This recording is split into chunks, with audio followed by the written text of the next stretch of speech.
大家好，我係 Kiki。咁今日咧就想同大家講下咧，最近星期五個夜晚咧，咁就喺多倫多安省呢度就睇到北極光 Northern Lights Aurora。咁我當陣時咧就喺新聞嗰度睇到話，星期五晚咧就係會有北極光特別明顯啦。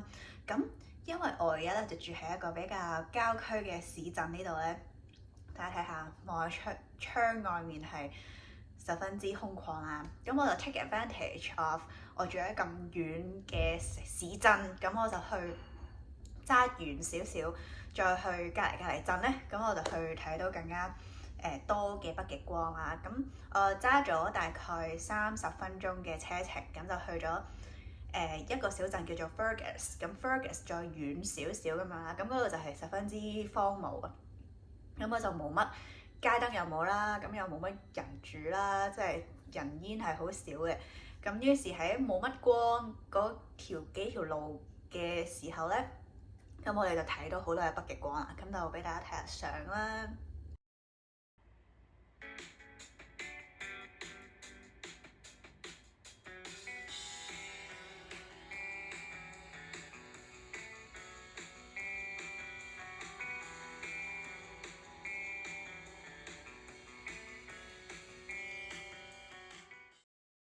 咁同埋就係喺一路揸車過去嘅時候咧，就已經係見到路上面係有唔同嘅人，佢哋係停咗車喺條路側邊啦。咁而大家都係停車落嚟去影北極光咁樣嘅。咁亦都有見到一啲甚至係老人家咧，可能65歲 plus 咁樣，佢哋都半夜3更12點打後都喺個路上嗰度影北極光，同埋有啲好 professional 嘅影相機啦，同埋腳架啦咁樣啦，真係好犀利啦！咁當日咧就係12點至到2點呢個時間咧，就係話北極光最強嘅鐘數啦。咁我就喺嗰個時候就出咗去睇北極光啦。咁我想講，我真係好開心啦，因為我幾年前就去咗Iceland 冰島嗰度睇北極光，但係因為當時嗰個天氣咧就係唔係十分之好清啦，嗰個天同埋真係好多雲啦，同埋有霧啦，咁所以嗰陣時睇咧其實就唔係好清嘅。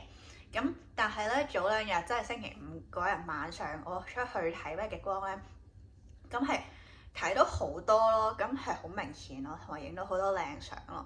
即係我估唔到喺自己住嘅地方多倫多呢一度喺安省我都可以睇到北極光，我唔使去好遠，即係唔使去黃都啊、白馬呢啲地方去睇北極光，我就超級開心啦。咁我見到呢啲咁靚嘅自然景象，咁就令到更加對人生感恩啦，being grateful about my life。咁所以咧就係好開心，我想就同大家分享下呢啲北極光嘅照片啦。咁希望大家 enjoy。如果大家覺得啲北極光都好靚嘅，又 enjoy 呢條片嘅，歡迎大家 like 嗰條片啦，subscribe 個 channel 啦，同埋 feel free to comment under this video。多謝大家收睇，下次再見啦，拜拜。